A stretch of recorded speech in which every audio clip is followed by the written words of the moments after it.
If there are a square ABCD,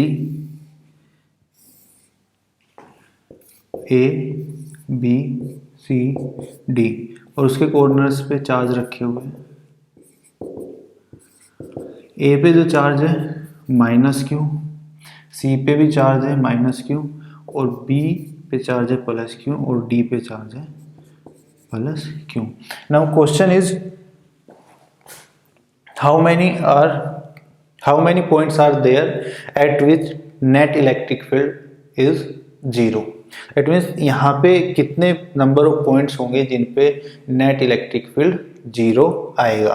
तो सबसे पहले तो चेक करने के लिए इलेक्ट्रिक फील्ड्स हम ड्रॉ कर लेंगे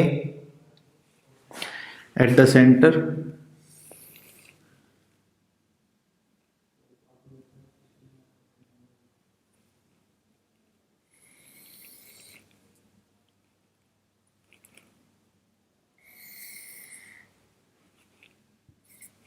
ओके, फर्स्ट चेक कि सेंटर पे इलेक्ट्रिक फील्ड 0 होगा या फिर नहीं।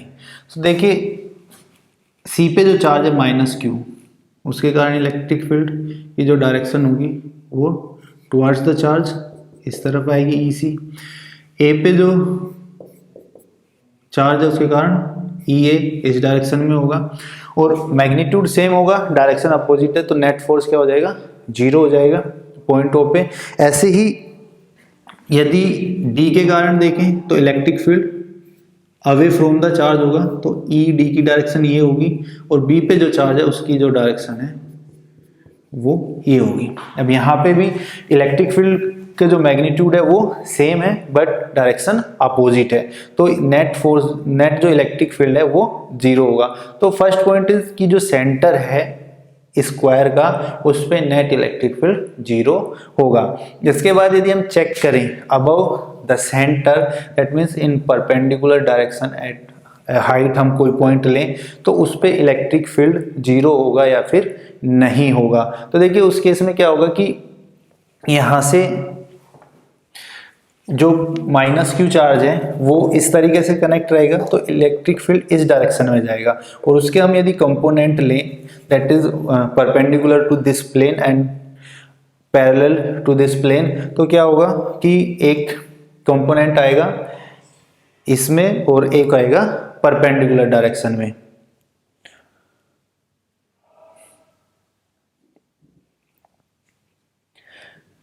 ओके, इसके बाद हम यदि चेक करना चाहें कि परपेंडिकुलर डायरेक्शन में यदि कोई पॉइंट है किसी हाइट पे तो वहाँ पे इलेक्ट्रिक फील्ड 0 होगा या फिर नहीं होगा। तो उस केस में क्या होगा कि इस यहाँ पे एट ए हाइट H एक पॉइंट है P, उस पे इलेक्ट्रिक फील्ड हमने चेक करना है तो क्या करेंगे कि इसको वहाँ से कनेक्ट करेंगे और ऐसे ही जो -Q चार्ज पॉइंट A पे रखा हुआ है उसको यदि हम कनेक्ट करें तो जो स्ट्रक्चर बनेगी वो कैसी होगी, वो कुछ इस तरीके से दिखेगा। ये पॉइंट है A, ये पॉइंट है C, ये चार्ज रखा हुआ है -Q और ये चार्ज भी है -Q और यहाँ से परपेंडिकुलर डायरेक्शन में एक डिस्टेंस पर हमने एक पॉइंट P लिया है जिस पे इलेक्ट्रिक फील्ड चेक करना है। तो देखिए A के कारण जो इलेक्ट्रिक फील्ड होगा उसकी डायरेक्शन ये रहेगी और C के कारण जो इलेक्ट्रिक फील्ड होगा उसकी डायरेक्शन ये रहेगी। अब यदि इस इलेक्ट्रिक फील्ड को EA और EC हम कंपोनेंट्स में डिवाइड कर लें तो एक कंपोनेंट आएगा पैरेलल और दूसरा परपेंडिकुलर इस डायरेक्शन में। ऐसे ही EC के कारण भी parallel to this plane and perpendicular to this plane. तो क्या होगा कि जो पैरेलल कंपोनेंट हैं वो एक दूसरे को कैंसिल कर देंगे और जो नेट इलेक्ट्रिक फील्ड आएगा केवल इन दोनों चार्ज की हम बात करें A और C की, वो हो जाएगा इनसाइड द प्लेन। ऐसे ही जो हमारे बाकी जो दो चार्ज हैं जो कि D और B पे रखे हुए हैं, यदि उनके कारण इलेक्ट्रिक फील्ड चेक करें तो वो कैसे हैं, किस तरीके से, ये पॉइंट D और ये पॉइंट B, यहाँ पे चार्ज रखा हुआ है +Q और यहाँ पे भी +Q। अब इसके कारण जो इलेक्ट्रिक फील्ड होगा वो इस डायरेक्शन में जाएगा ED और इसके कारण जो इलेक्ट्रिक फील्ड होगा वो इस डायरेक्शन में जाएगा बी। अब इन दोनों इलेक्ट्रिक फील्ड के कंपोनेंट्स की यदि बात करें तो जो पैरेलल कंपोनेंट्स हैं यहाँ पे भी वो एक दूसरे को कैंसिल करेंगे और जो परपेंडिकुलर कंपोनेंट होंगे वो दोनों सेम डायरेक्शन में आके ऐड हो जाएंगे। लेकिन जो नेट इलेक्ट्रिक फील्ड था ए और सी के कारण वो इनसाइड द प्लेन था और जो बी और डी के कारण जो इलेक्ट्रिक फील्ड आएगा वो आउटसाइड द प्लेन होगा। दैट मीन्स इन दोनों का रिजल्टेंट आउटसाइड द प्लेन, इन दोनों का रिजल्टेंट इनसाइड द प्लेन और मैग्नीट्यूड दोनों का सेम होगा। सो दैट्स वाई वो दोनों एक दूसरे को कैंसिल कर देंगे और किसी भी हाइट पर हम कोई भी पॉइंट लें उस पर इलेक्ट्रिक फील्ड क्या हो जाएगा, नेट इलेक्ट्रिक फील्ड क्या हो जाएगा, zero. So that's why we can say कि यहाँ पे जो नंबर ऑफ पॉइंट्स हैं वो इनफाइनाइट हैं जिन पे कि इलेक्ट्रिक फील्ड जीरो होगा।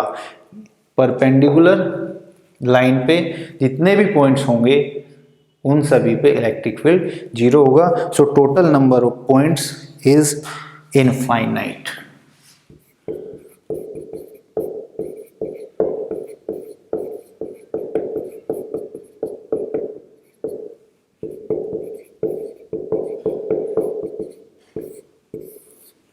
Total number of points is infinite here. इसके बाद आगे बढ़ते हैं।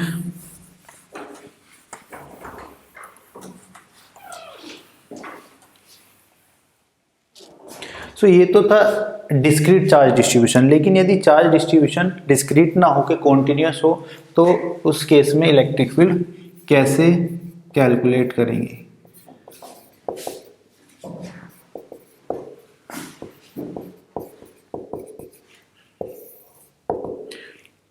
कॉन्टिन्यूस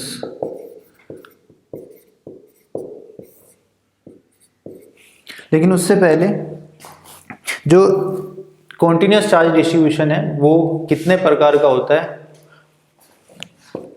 वो देख लेते हैं। तो सबसे पहले आता है लाइन चार्ज डिस्ट्रीब्यूशन।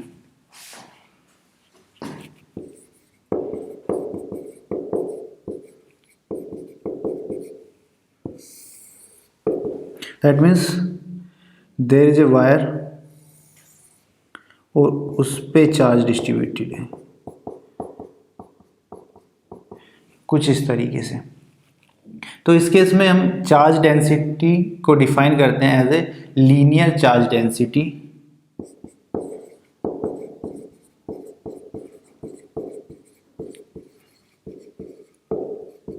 जिसको डिनोट किया जाता है लैम्डा से और mathematically we can write lambda is equal to D Q upon D L और lambda is equal to Q upon L. इस तरीके से ऐसे ही यदि चार्ज जो है वो एक वायर पे या एक लाइन पे डिस्ट्रीब्यूट ना होके एक सरफेस पे डिस्ट्रीब्यूट हो,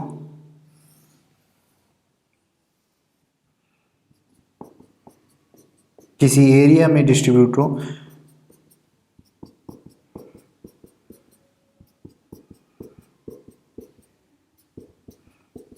तो उसको बोलते हैं सरफेस चार्ज डिस्ट्रीब्यूशन।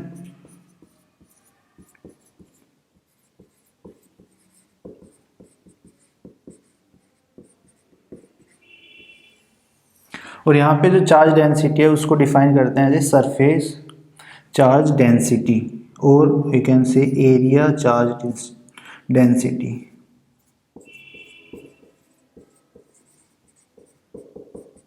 जिसको मैथमेटिकली डिनोट किया जाता है सिग्मा से और सिग्मा इज इक्वल टू होगा D Q upon D A और we can write sigma is equal to Q upon A. ऐसे ही यदि चार्ज जो है किसी वॉल्यूम में डिस्ट्रीब्यूटेड हो तो हो जाएगा वॉल्यूम चार्ज डेंसिटी और वॉल्यूम चार्ज डिस्ट्रीब्यूशन।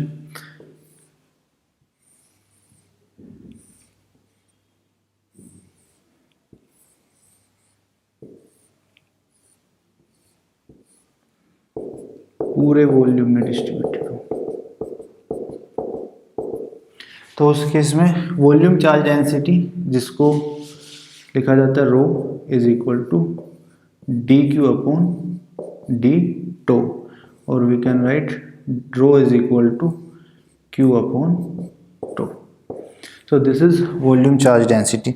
तो जो कॉन्टिन्यूस चार्ज डिस्ट्रीब्यूशन है वो हमारा तीन तरीके का हो गया, line charge distribution, surface charge distribution, volume charge distribution. Line charge के केस में लीनियर चार्ज डेंसिटी हम डिफाइन करेंगे lambda is equal to D Q by D L, और lambda is equal to Q upon L. लेकिन जो lambda is equal to Q upon L है हम केवल वहीं यूज कर पाएंगे जहाँ पे चार्ज डिस्ट्रीब्यूशन यूनिफॉर्म होगा।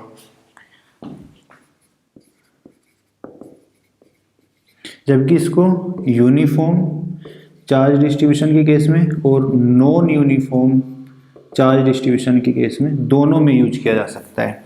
और यदि चार्ज यहाँ से हम कैलकुलेट करना चाहें तो from here we can write D Q is equal to lambda into D L, और total charge Q is equal to यहाँ से क्या हो जाएगा इंटीग्रेशन डी क्यू और integration lambda into D L. ऐसे ही यहाँ पे क्यू बाई ए का केवल यूनिफॉर्म केस में यूज होगा और D Q by D A दोनों केस में यूज किया जा सकता है, यूनिफॉर्म और नॉन यूनिफॉर्म केस में। यहाँ से यदि टोटल चार्ज हमने कैलकुलेट करना है तो क्यू इज इक्वल टू क्या आ जाएगा integration sigma into D A के बराबर होगा। ऐसे ही यहाँ पे ये यूनिफॉर्म के केस में यूज होगा, ये दोनों में किया जा सकता है। और टोटल चार्ज जो कि वॉल्यूम में डिस्ट्रीब्यूटेड है यदि वो कैलकुलेट करना है तो वो होगा रो इंटू डी टो के बराबर। सो this is a charge distribution. इसके बाद किसी चार्ज डिस्ट्रीब्यूशन के कारण यदि इलेक्ट्रिक फील्ड हमने कैलकुलेट करना है तो उससे रिलेटेड कुछ एग्जांपल देख लेते हैं। सो एग्जांपल है कि there is a quarter circle that is the 1/4 of a circle, जिस पे पॉजिटिव चार्ज है और चार्ज डेंसिटी है लैम्डा, जो कि इस तरीके से रखा गया है कि जो सर्कल का जो सेंटर है वो ओरिजिन पे है। सो क्वेश्चन इज कि calculate the electric field at the center O. अब यहाँ पे जो चार्ज डिस्ट्रीब्यूशन है हमारा वो कॉन्टिन्यूस है, तो इस केस में जो इलेक्ट्रिक फील्ड है वो हम किस तरीके से कैलकुलेट करेंगे। तो उसके लिए कुछ स्टेप्स हम फॉलो करेंगे कि सबसे पहले एक एलिमेंट यहाँ पे डिफाइन करेंगे, फिर उसका पोजिशन डिफाइन करेंगे, एंड आफ्टर दैट उस एलिमेंट के कारण इलेक्ट्रिक फील्ड कैलकुलेट करेंगे और फिर उसको इंटीग्रेट करके total electric field net electric field वहाँ से कैलकुलेट किया जाएगा। सो जस्ट सोल्व दिस, किस तरीके से करना है। So first take an element जिसकी लेंथ है dl यहाँ पे इस तरीके से, और इसकी जो पोजीशन है वो कुछ इस तरीके से है कि ये x एक्सिस के साथ एंगल बना रहा है थीटा और सेंटर पे एंगल बनाता है d थीटा। तो जो रेडियस है सर्कल की वो r है और ये एंगल है d थीटा। तो जो लेंथ होगा एलिमेंट का, length of this element dl is equal to क्या हो जाएगा r d थीटा होगा, और उस पर जो चार्ज है dq वो कितना हो जाएगा लैम्डा इंटू dl, तो lambda into r d theta के बराबर होगा। अब इस लेंथ एलिमेंट के कारण पॉइंट ओ पर जो इलेक्ट्रिक फील्ड है वो इस डायरेक्शन में आएगा E। तो इलेक्ट्रिक फील्ड कितना होगा उसको हम इजीली लिख सकते हैं, d E is equal to होगा k D Q upon are square, और जो आर है सेपरेशन वो किसके बराबर होगा रेडियस ऑफ सर्कल के बराबर। So we can write D E is equal to K D Q upon are square, and D Q is equal to क्या है यहाँ पे lambda into R D theta. तो D E is equal to हो जाएगा के lambda R D theta upon are square, और we can write D E is equal to K lambda D theta upon R. So this is the electric field due to this length element. अब पूरे ये जो charge distribution है इसके कारण जो electric field है वो क्या होगा, नेट इलेक्ट्रिक फील्ड क्या होगा। तो उसके लिए इसको इंटीग्रेट कर लेंगे, लेकिन यहाँ पे इसको डायरेक्ट इंटीग्रेट नहीं कर सकते। क्यों? क्योंकि यदि एक एलिमेंट हम यहाँ पे अज्यूम करें सेम लेंथ का dl, तो देखिए उसके कारण जो इलेक्ट्रिक फील्ड होगा वो इस डायरेक्शन में आएगा। डायरेक्शन इज डिफरेंट, यहाँ पे यदि मैं लेंथ एलिमेंट लेता हूँ तो उसके कारण डायरेक्शन अलग होगी। तो देख यदि ऐसा है दैट मीन्स डिफरेंट एलिमेंट के कारण इलेक्ट्रिक फील्ड की डायरेक्शन डिफरेंट हो, तो उस केस में हम इसको डायरेक्ट इंटीग्रेट नहीं कर सकते। तो क्या करेंगे कि जो इलेक्ट्रिक फील्ड है उसको पहले कंपोनेंट्स में डिवाइड कर लेंगे, that is along the x axis and along the y axis, और फिर उसको इंटीग्रेट करेंगे। तो यहाँ पे इसका जो कंपोनेंट्स है अलोंग द एक्स एक्सिस ये आ जाएगा ई एक्स माइनस में, और अलोंग द वाई एक्सिस ये होगा ई वाई, ये भी माइनस में। तो ई एक्स या फिर कहीं d e x is equal to क्या होगा, माइनस के lambda D theta upon r, और ये एंगल थीटा है तो ये भी एंगल थीटा होगा। तो ई एक्स डायरेक्शन में क्या आ जाएगा, ई कोस थीटा, ये हो जाएगा कोस थीटा। तो इसको इंटीग्रेट करके हम एक्स कंपोनेंट कैलकुलेट कर सकते हैं। माइनस लिमिट्स होंगी 0 to π/2 के lambda D theta upon r cos theta, और वी कैन राइट माइनस के lambda upon r cos theta D theta 0 to π/2 होगा।